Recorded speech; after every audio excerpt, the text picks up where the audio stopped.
Shalom bien-aimés dans le Seigneur, grande est notre joie de nous retrouver au pied du grand roi pour notre méditation quotidienne. Nous sommes le lundi 27 octobre 2025 et nous vous saluons au nom de notre Seigneur et Sauveur Jésus-Christ.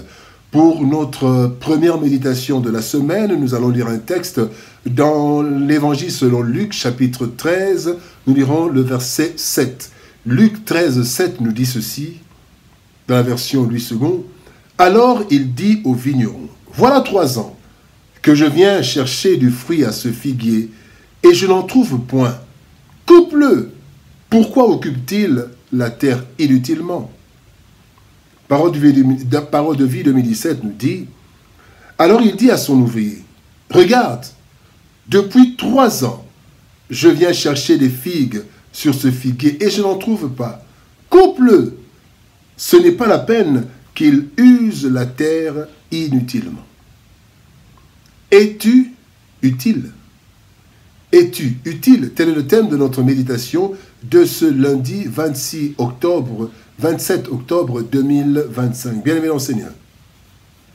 L'homme a reçu 2 mandats, principalement.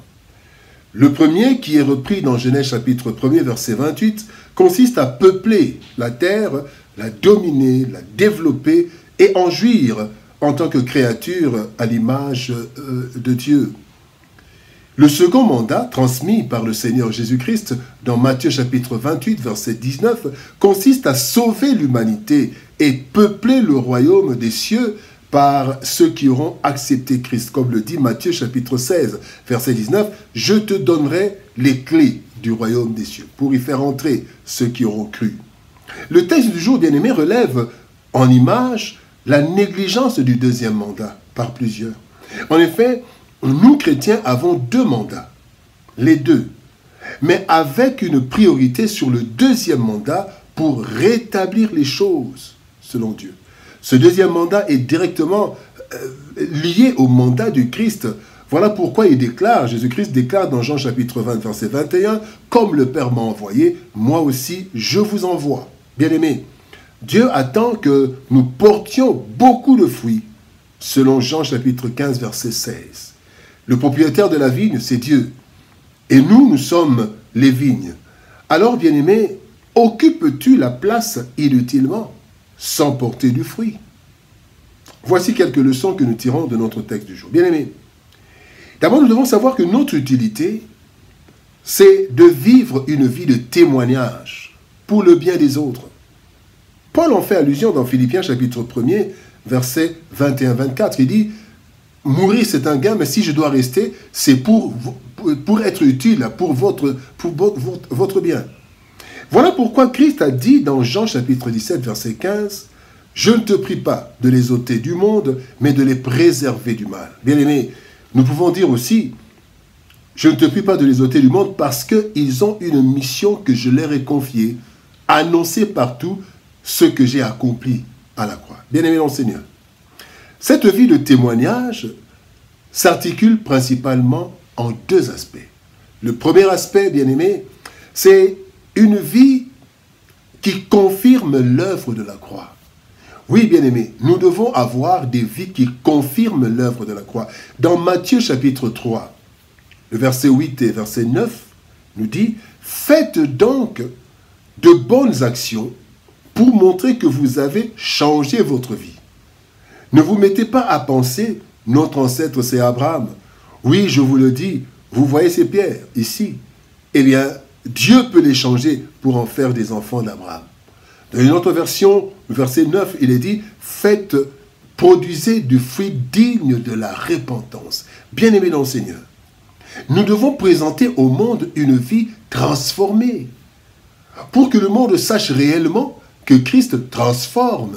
Sinon, bien-aimés, nous allons parler, mais quand le monde voit nos vies, rien n'a changé. Alors, il me demande de suivre Jésus, mais pour quelle fin?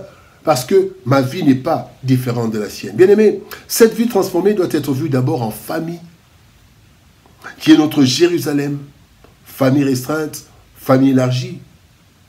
Notre premier champ d'évangélisation, c'est la famille. Dans Actes des Apôtres, chapitre 1er, chapitre 1er, verset 8, la Bible dit que nous devons être des témoins de Jérusalem à Judée, à Samarie, jusqu'aux extrémités de la terre. Donc, notre vie transformée doit être vue d'abord en famille. Est-ce que votre épouse, est-ce que votre mari, est-ce que ton mari, ton épouse, tes enfants, tes parents, est-ce qu'ils voient réellement que ta vie est transformée? C'est ça, porter des fruits dignes de la repentance. Faites des actions pour montrer que vous avez changé de vie. Bien-aimés dans le Seigneur. La deuxième étape, après la famille, c'est dans la société, jusqu'aux extrémités de la terre.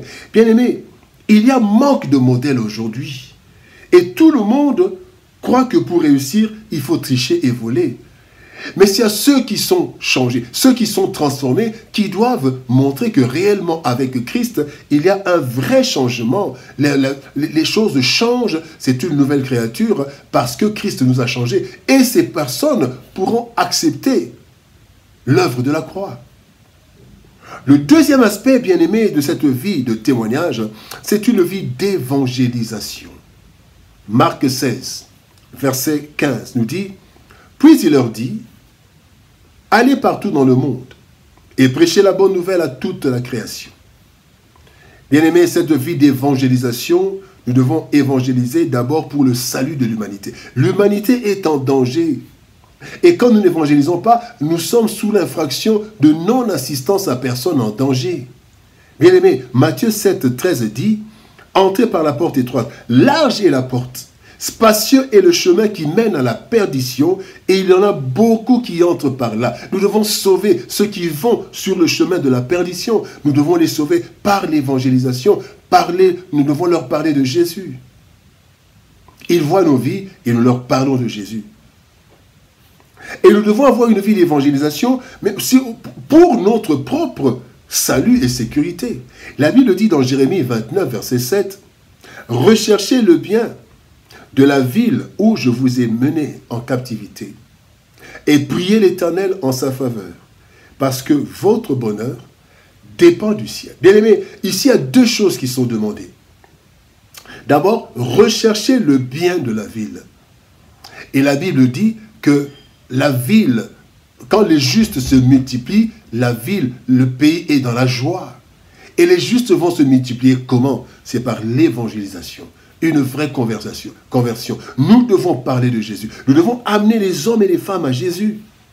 Et là, ce sera aussi pour notre propre salut. Parce que, bien aimé, à la fin de ce texte de Jérémie 29, 7, il est dit, parce que votre bonheur dépend du sien. Notre bonheur dépend du nombre d'hommes et de femmes qui sont transformés par le Seigneur, parce qu'il n'y aura plus des détournements, il n'y aura plus des agressions, il n'y aura plus des empoisonnements, parce que les personnes qui empoisonnaient hier, les personnes qui braquaient hier, les personnes qui tuaient, les personnes qui détournaient, sont devenues des chrétiens, les vrais. Et ils ne vont plus faire cela. Bien-aimés, la vie d'évangélisation, c'est pour le salut de l'humanité et c'est pour notre bien. Es-tu utile? Le temps est court, bien-aimé, et inconnu. Un jour, nous aurons à rendre compte de tout ce que nous avons fait dans ce corps et avec le Saint-Esprit en nous. Le Seigneur, bien-aimé, veut voir nos fruits. De ces fruits dépendent nos bénédictions sur la terre et dans le ciel, la couronne. Bien-aimé, que la pauvreté, que les tourments, que la richesse ou la gloire ne nous aveuglent pas. Car au retour de Christ, il n'y aura ni excuse, ni explication. N'attendons pas demain, bien-aimé, car demain ne nous appartient pas. Notre fin n'aura pas de préavis. Aujourd'hui, décide de toi, mon frère, ma soeur. Mets de l'ordre dans ta vie et remplis les deux mandats, surtout le second, qui inclut le premier. Car Christ revient bientôt et nous rendrons compte. Bien-aimé, n'occupe pas inutilement de la place sur cette terre. Prions. Père de gloire, nous te bénissons et te rendons grâce pour ton amour et ta bonté. Merci parce que, Seigneur de gloire, c'est toi qui nous interpelles aujourd'hui. Est-ce que nous occupons inutilement de la place sur cette terre? Seigneur, nous vivons pour témoigner. Voilà pourquoi tu as dit à ton Père, ne les ôte pas du monde, mais laisse-les sur la terre parce qu'ils ont une mission. Seigneur, aide-nous à comprendre que nous avons la mission, une vie de témoignage. À travers une vie transformée que nous montrons au monde, mais aussi à travers une vie d'évangélisation. Aide-nous à cela, Seigneur de gloire. Bénis ta parole et bénis ton peuple. Au nom de Jésus-Christ, nous avons ainsi prié, Père. Amen. Bien-aimés dans le Seigneur, que Dieu nous bénisse. Shalom, au revoir et par la grâce de Dieu, à demain.